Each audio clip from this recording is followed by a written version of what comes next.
আচ্ছা মায়েরা, চাচর পড়ান তো? জোরে বলুন হ্যাঁ না? চাচর চাচর হোলি হোলি হোলি খেলেন তো? আচ্ছা বলুন তো, এই যে বুড়ি পোড়ানো হয়, বুড়ি পোড়ানো বলে না, মানে যেটা আপনারা পুরনো সবকিছু জড়ো করে আপনারা পোড়ান, ওটাকে কি বলা হয়? চাচর নাকি? তো সবাই তাকান আমার দিকে, যে যেখানে বসে আছেন। এই হোলি উৎসবটার নাম হোলি কেন হলো?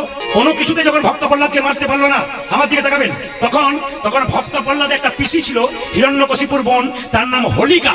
যে হোলি আপনারা খেলেন তার নাম হোলিকা।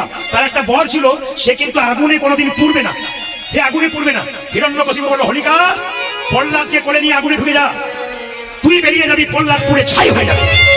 কিন্তু বাবা, যতই আপনি বর পান, ভালো কাজ করুন, যদি ভক্তের বিরুদ্ধে কিছু করেন, কোনো বর আপনার কাজে লাগবে না, উল্টো ফল হবে। হোলিকা যখন ভক্ত প্রহ্লাদকে নিয়ে আগুনে প্রবেশ করলো, হোলিকা পুড়ে ছাই হয়ে গেল, ভক্ত প্রহ্লাদ বেঁচে গেল। মায়েরা, ওই হোলিকা পুড়ে ছিল বলেই হোলি নাম হয়েছিল সেই দিন, এবং হোলিকা দাহন করা সেই দিন প্রত্যেকটা মানুষের কর্তব্য।